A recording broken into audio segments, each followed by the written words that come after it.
তো বন্ধুরা, আজ 26শে মে 2025, এখন রাত্রি 2টো। আমরা আজ একটা গরমের ছুটিতে মেদিনীপুর শহর থেকে আমার মেদিনীপুরের মেসের বন্ধুরা সবাই মিলে যাচ্ছি শ্রীধাম মায়াপুরে। এই যে সবাই বন্ধুরা রয়েছে। Are you excited? তো আমরা এই মাত্র মেস থেকে বেরালাম, যাচ্ছি মেদিনীপুর স্টেশনের উদ্দেশ্যে। ট্রেন আছে আমাদের 3টায়।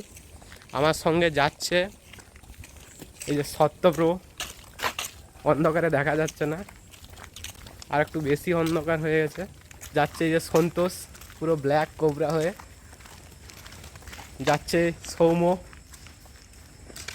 আর এই যাচ্ছে হেমন্ত। আশা করি সবাই চিনো, আগের ব্লগে দেখেছো।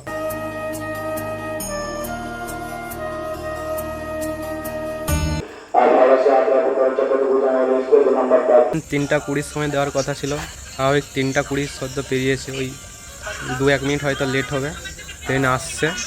তো সবাই আমরা উঠবো এখন, দিয়ে যাচ্ছি এখন হাওড়া।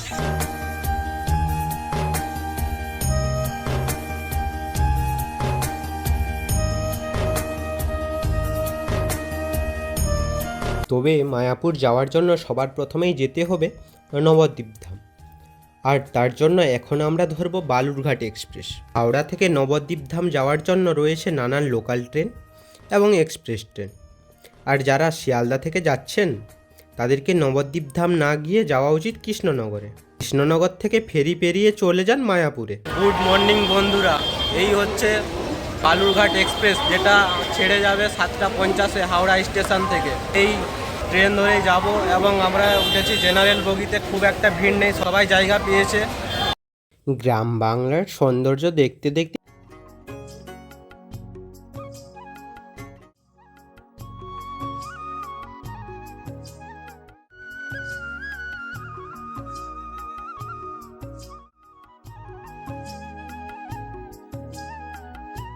আমরা পৌঁছে গেলাম নবদ্বীপ ধাম।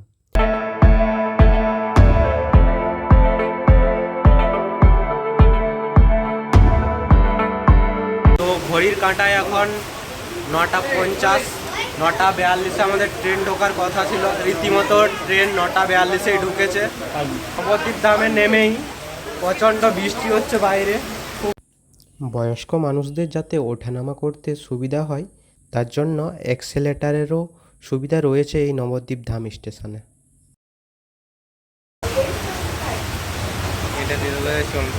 হচ্ছে সুখী মানুষ, যে সিঁড়িতে এদের যাওয়া হবে না, এরা যাবে সেই লিফটেই, মানে বড় লোকিয়া চাল দেখাচ্ছেন।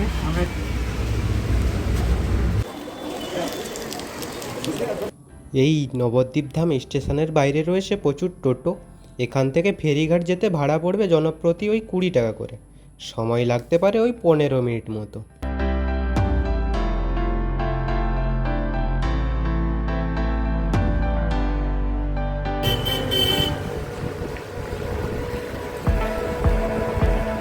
ওই স্টেশন থেকে আমরা ওই 9টার দিকে টোটো করে এলাম। মোটামুটি 9টা 15-কে ফেরির এখানে এসে পৌঁছালাম। আমাদের পার পার্সন ভাড়া পড়লো প্রায় 20 টাকা করে। টোটাল আমাদের 5 জনের 100 টাকা বিল হলো। শনি ও রবিবার এবং কোনো ছুটির দিনগুলোতে এই লঞ্চ ফেরিতে ভিড় হয় কিন্তু বেশ ভালো, কিন্তু আজ সোমবার খুব একটা ভিড় নেই। তো এখানে ফেরিতে বেড়াতে নৌকাতে নিচ্ছে পার পার্সন 5 টাকা করে, এবং লঞ্চে নিচ্ছে পার পার্সন 10 টাকা করে। সবাই নৌকার মধ্যে উঠে পড়েছি। আর তোমাদের একটা ভালো জিনিস দেখাই, নদীর ওই পারে দেখা যাচ্ছে বিশ্বের সবথেকে বড় মন্দির, চন্দ্রোদয় মন্দির। আর ওই দেখুন, নদীর এপার থেকে ওপারে দেখা যাচ্ছে মায়াপুরের চন্দ্রোদয় মন্দির। এই ফেরিতে এপার থেকে ওপারে যেতে সময় লাগে 5 থেকে 10 মিনিট মতো।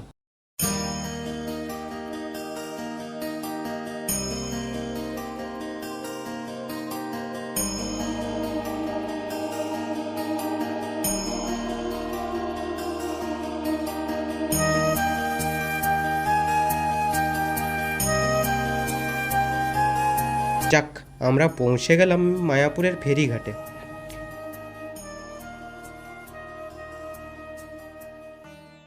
তো নৌকা থেকে আমরা ঠিকঠাক দেখাতে পারলাম না তোমাদের দুটো নদী। এই পাশে রয়েছে ভাগীরথী, আর এই পাশে রয়েছে জলঙ্গি। জলঙ্গির জলটা একটু কালচে টাইপের, আর এইটা একটু সাদা, মানে ভাগীরথীর জলটা। এই যে এটা হচ্ছে জলঙ্গি নদী, এই দিক থেকে বয়ে আসছে, এইখানে তাদের মিলন হচ্ছে। আর এই দিক থেকে ভাগীরথী নদী বয়ে যাচ্ছে, এইটা হচ্ছে এদের মিলনস্থল।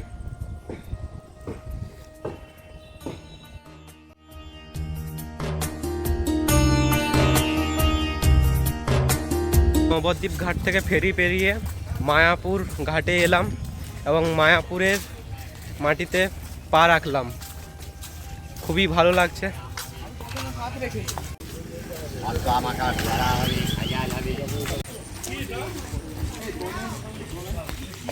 এখান থেকেই রয়েছে বিভিন্ন মানের এবং বিভিন্ন দামের থাকার হোটেল, আশ্রম, লজ রয়েছে। মায়াপুর এলে অনেকে থাকেন ইস্কন মন্দিরের ভবনগুলোতে এবং অনেকে পছন্দ করেন একটু কম দামে মায়াপুর ইস্কন মন্দিরের ঠিক বাইরের এই ধরনের হোটেল কিংবা লজগুলোতে থাকতে।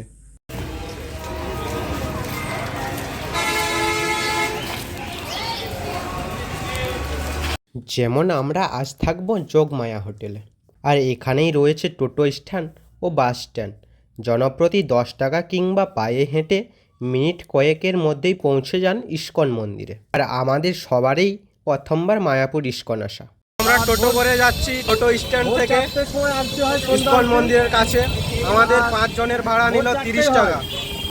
এইখান থেকে ডিস্টেন্স হবে ওই 1.5 কিলোমিটার মতো।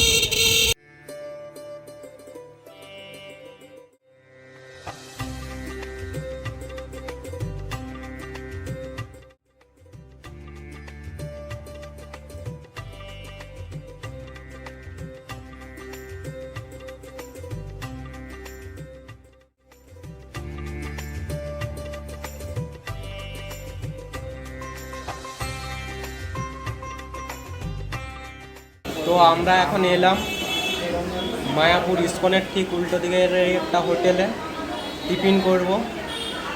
এখানে পরাটা খাচ্ছি আমরা এখন। 100 পরাটার দাম 30 টাকা করে পড়ছে। হোটেলটাতে এই সমস্ত জিনিস পাওয়া যায় এবং তার প্রাইসও লেখা আছে, তোমরা ভিডিওটা পজ করে দেখে নিতে পারো। হেমন্ত, পরাটাটা কেমন এখানে? খুব ভালো। ছোলার ডালের তরকারি বেশ ভালোই, পরাটাটাও বেশ ভেজেছে এবং খুব কম তেল দেয়া। মানে তো যারা এখানে থাকছেন না অথচ মায়াপুর ইস্কন দর্শন করে ভোগ প্রসাদ খাবেন বলছেন, তারা প্রসাদ খাওয়ার জন্য ইরান ভবনে, তাহলে এইখানে ভবনের প্রত্যেক ভবনের একটা করে কাউন্টার রয়েছে। মেন গেট থেকে ঢুকতেই ডান সাইডে পড়বে। তো এইখানে আপনারা কুপন কাটতে পারেন, বিভিন্ন দামের কুপন রয়েছে, ওটা আমরা আপনাদেরকে দেখিয়ে দিচ্ছি, ওটা পজ করে আপনারা দেখে নিতে পারেন। আর ওই পাশে চলছে অখণ্ড হরিনাম সংকীর্তন, যেটা 24 ঘন্টা কীর্তন যেখানে চলতে থাকে। এবং 12টার মধ্যে আসলে এই কুপন সংগ্রহ করতে পারবেন। তাছাড়া আপনি যে ভবনে থাকবেন ওই ভবনে গিয়ে কুপন সংগ্রহ করতে পারেন আপনারা।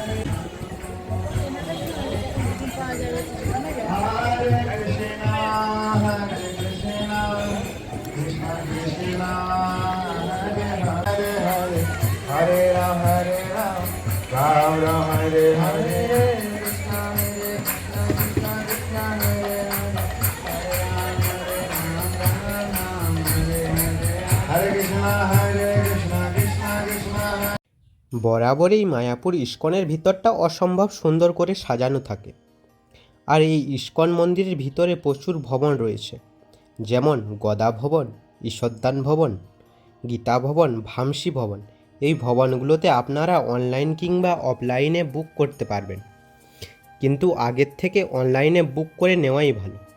অফলাইনে অনেক সময় রুম পাওয়া নাও যেতে পারে, যেমন আমরা সেদিন পাইনি।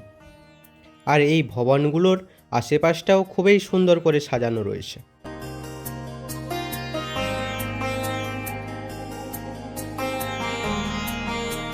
তো আমরা এখন যাচ্ছি নমহট্ট ভবনে প্রসাদ গ্রহণ করতে।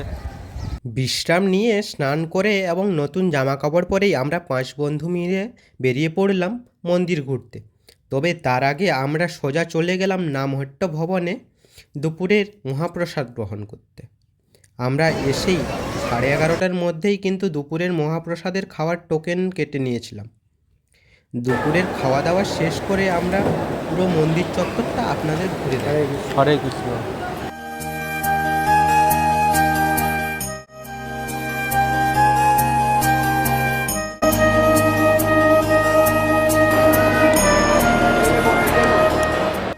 আর মহাপ্রসাদের স্বাদ কিন্তু খুবই ভালো খেতে ছিল।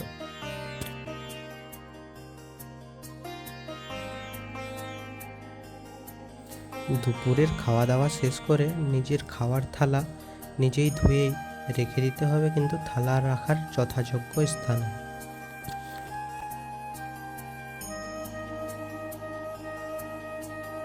আমরা এখন ঠিক দাঁড়িয়ে রয়েছি পৃথিবীর সব থেকে বড় মন্দিরে, দ্য টেম্পল অফ বৈদিক প্ল্যানেটোরিয়াম।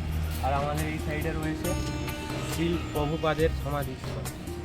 তৈরি হতে কিন্তু এখনো বেশ কিছুটা সময় বাকি, বাট অসাধারণ সুন্দর হচ্ছে। আগে যতবার দেখেছি ততবারই মুগ্ধ হয়েছি, কিন্তু সামনে থেকে দেখার সৌভাগ্য হয়ে ওঠেনি কখনো। আজ সেই দেখবার স্বপ্ন পূরণ হলো। দারুণ সুন্দর শিল্পকলা, মনে একটা দারুণ অনুভূতি হচ্ছে। হিন্দু ধর্ম তো বটেই, গোটা বিশ্বের কাছে নজর কাড়বে এই চন্দ্রোদয় মন্দির। তবে এই মন্দিরের ঠিক পাশেই রয়েছে শিলা প্রভুপাদের সমাধি মন্দির।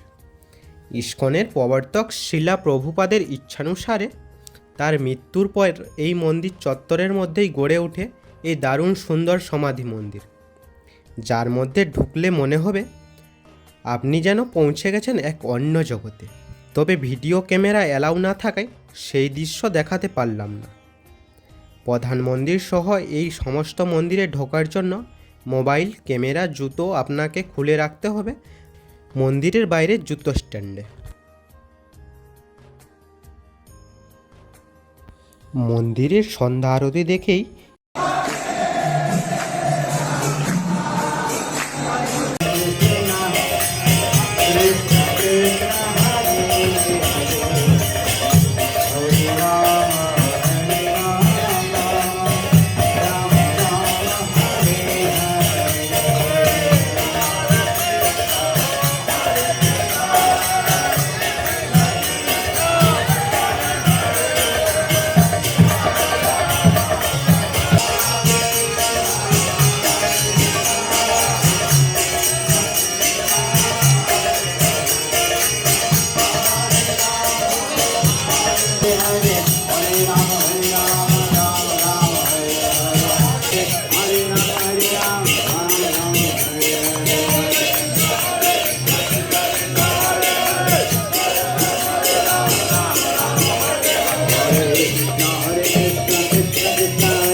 Hare Krishna, Hare Krishna, Krishna Krishna, Hare Hare, Hare Bol, Hare Bol, Hare Bol, Jai Gaura Hare Bol.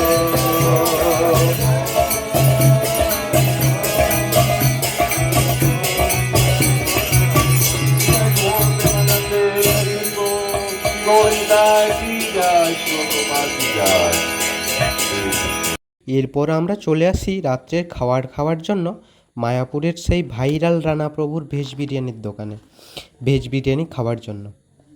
আমরা গিয়েই দেখি বিরিয়ানি প্রায় শেষের মাথায়। আমাদের 5 বন্ধুকে ভাগ করে হাফ বিরিয়ানি দেওয়া হলো। দাম নিয়েছিল ওই 50 টাকা করে।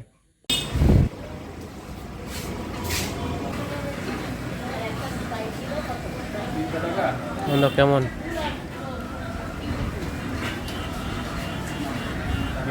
বল? দারুণ। নিরামিষের উপর খুব সুন্দর। মায়াপুরে আর মায়াপুরের সেই ফেমাস দোকান এসেছি, আমাদের রানা প্রভুর দোকান, ভেজ বিরিয়ানি খেতে।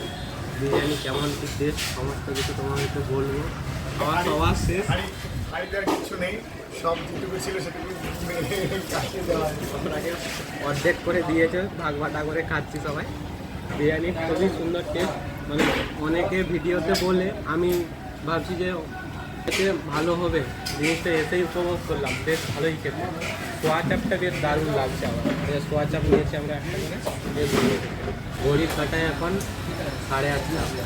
মানে বিরিয়ানির এতই ক্রেজ এইখানে, মানে এতটাই ভালো করেছে যে মানে প্রচুর মানুষ খাওয়া দাওয়া করেছে সারাদিন। মোটামুটি 8:30 থেকে সব দোকানে এখনও বিরিয়ানি পড়ে রয়েছে। রানা প্রভুর দোকানে বিরিয়ানি মোটামুটি পুরোই শেষ, আর এক হাঁড়িও তৈরি হয়নি। ওদের একজনকে অসুস্থ বলে তাই তৈরি করে নিই। মোটামুটি যা মাল তৈরি হয়েছিল সমস্ত কিছু শেষ, মানে আমরাই লাস্টটা পেয়েছি। দারুণ লাগলো কিন্তু খেতে।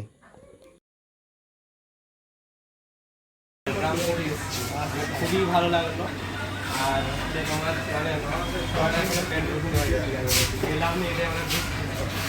মানে আজকে একদম ভালো হয়েছে মানে দাদা। ফার্স্ট টাইম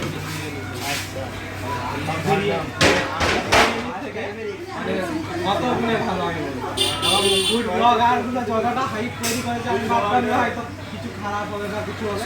আমি বলছি নিজে সোয়া চাপটা খুব সুন্দর হয়েছে, সোয়া চাপটা খুব সুন্দর হয়েছে। আমি নিজে বলি যে সহজটা অনেক বেটার হয় আমি ভিডিও দেখি, খেতে অন্যরকম লাগে। আমি ভিডিও দেখতাম যে আমরা অনেক দূর থেকে এসেছি। গিয়ে একদিন পরীক্ষা করবো এরা কি ফুড ব্লগ থেকে শুধু হাইপ তুলে না সত্যিই ভালো।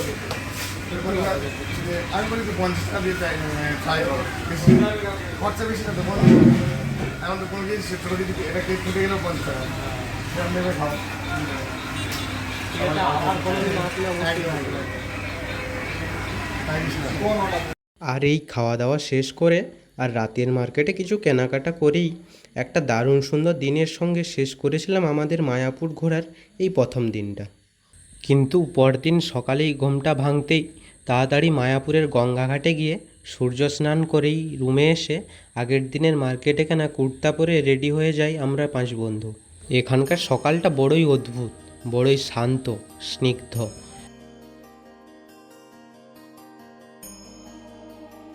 বেরিয়ে পড়লাম এখন সকাল সকাল আমরা গোশালা যাব বলে।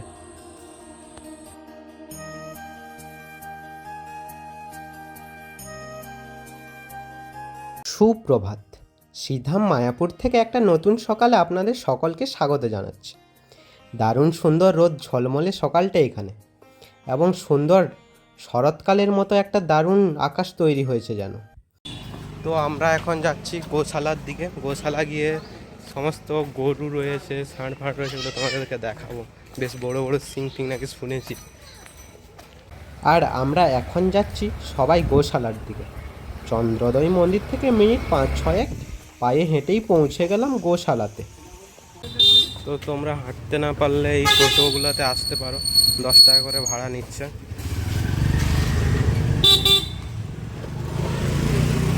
তো আমরা ফাইনালি গোশালাতে পৌঁছে গেছি। এই যে গোশালার এন্ট্রি গেট, ঢুকবো ভিতরে গিয়ে তোমাদের দেখাচ্ছি সব। আর ঢুকতেই দেখি এখানকার গোশালার গরুর দুধ দিয়ে তৈরি হচ্ছে ঘি, দই, ক্ষীর, লস্যি, আরও বিভিন্ন জিনিস তৈরি হচ্ছে, যা আপনি কিনেও নিয়ে যেতে পারেন। এখানে গরুকে খাওয়ানোর জন্য এই যে অনুদান কেন্দ্র থেকে তোমরা খাবার নিতে পারো।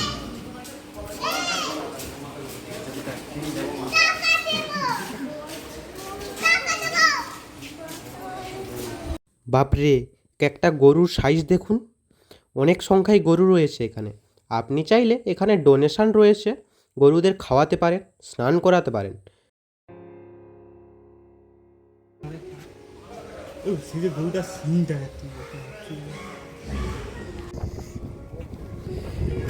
এই গরুটা জাস্ট সিংটা দেখো তোমরা, মানে একটা প্রায় 5 ফুটের সমান হবে মনে হয়, একটা বড় ছেলে সমান পুরোটা।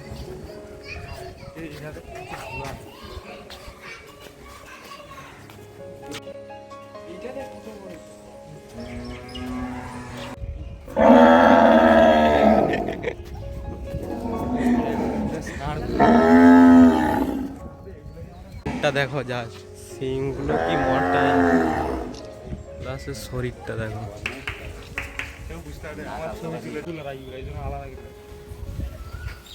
খড় দেওয়া হয়েছে, খাবার খাচ্ছে এরা সবাই।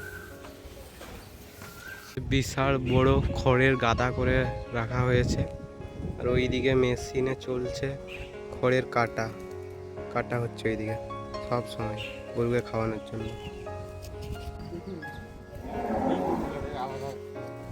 এই গরুগুলো হচ্ছে একটা আলাদা প্রজাতির, মানে বিভিন্ন জায়গায় বিভিন্ন রকমের প্রজাতির গরু রয়েছে।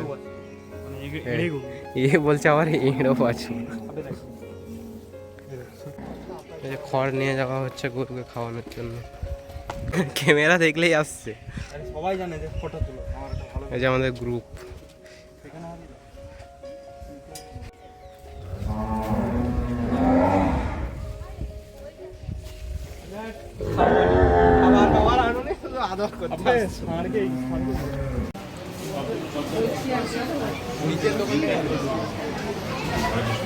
আরে তো আমরা ওই সাইডে কুপন কেসে এসে আমাদের গ্রুপ সবাই এখন দই খাবে বলে চিন্তা ভাবনা করলে এখানে দাদার দোকান থেকে দই নিচ্ছে এখন।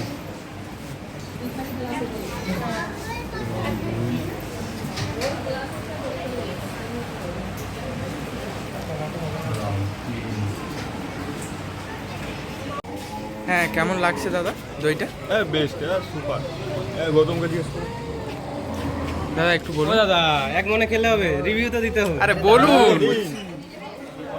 এরকম দই আমি খাই, আমার বাড়ির কাছে এরকম দই পাওয়া যায়, জাস্ট কষা। হ্যাঁ দাদা আপনি বলুন। শুনে ভালো লাগছে, বলতে পারবো না, এত ভালো লাগছে। মানে মায়াপুর এসেছি, এই যদি দইটা না খাই তাহলে একটা অসম্পূর্ণ থেকে যায়। মানে দইটার নামটা বলো। গাঢ়ত্ব, মিষ্টি, দইটার নামটা বলে দাও। খুবই স্বাদ। অবশ্যই মায়াপুর এলে অবশ্যই এখান থেকে ট্রাই করবে দইটা। আর এত যে বিখ্যাত। আপনার কেমন লাগছে? দমে দুধ রাখছে। যাবো মন্দির ঘুরতে, এই যে গরুর গাড়ি করে, মানে আলাদা একটা ফিলিংস। প্রথম চাপলাম এইভাবে গরুর গাড়িতে, মানে গ্রামের বেলা চেপেছি কিন্তু এই টাইপের গরুর গাড়ি আমরাও আগে চেপেছি, কিন্তু এমন ভাবে এত খুব ভালো লাগছে, আমাদের তো প্রথম অভিজ্ঞতা। কখনো কল্পনা করতে পারিনি যে এইরকম গরুর গাড়িতে এটা চেপে তো আমরা। খুব ভালোই লাগছে, তো আমরা দেখবো। কখনো এটা আশা করতে পারিনি। তার সঙ্গে সঙ্গে রয়েছে মিষ্টি দই, যেটা বিখ্যাত দই, যেটা শুনেই এসেছি, কখনো খাইনি। আর যেটা গোশালা দেখেই এসেছি, যেটা দেখিনি। আর এইখানে এই বিলিং মেশিনে গরুর গাড়িতে চাপার জন্য বিল করতে হচ্ছে 10 টাকা দিয়ে। দাদা হরে কৃষ্ণ। তো সবাই মিলে যাচ্ছে আমরা, এই যে দাদা চালাচ্ছে গরুর গাড়ি, খুব সুন্দর। এইদিকে আছি সবাই আমরা বসে। হরে কৃষ্ণ।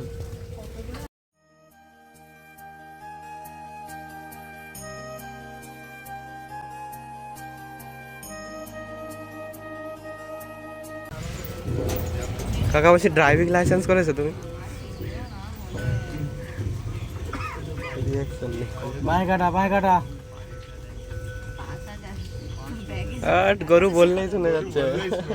এই গরু নয়, তো কি বলবো? ছাগল, গোপিতা। আরে সালা গরুগুলো বিয়ে করলো না, পিতা হালি করে। সেই তাহলে কি কাকা তুমি নাম দাওনি দুটার? নাম দেয়। জিবলিগাতার বাবলা গাছ নাম দেওয়া আছে, জিবলিগাতার বাবলা গাছ। কি গাছ? জিবলি গাছ আর বাবলা গাছ। জিবলি বাবু দাঁড়িয়ে যাও। বাবলা তুমি দাঁড়াও। বাবলা তুমি দাঁড়িয়ে যাও। বলতো গরুর ড্রাইভারকে কি নামে ডাকা ভাই? না হ্যাঁ গো এ বলছে রাখাল, ওই যে গরু চড়ায় ওকে বলে রাখাল। আর যাবেন?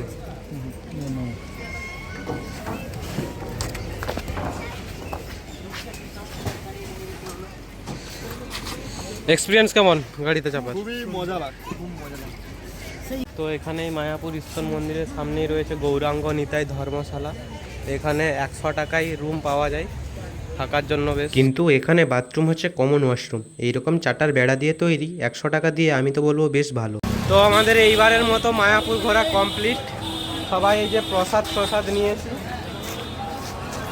ব্যাগে রয়েছে প্রসাদ। তো এখন আমরা মায়াপুর থেকে বেরিয়ে যাবো এখন নবদ্বীপের উদ্দেশ্যে।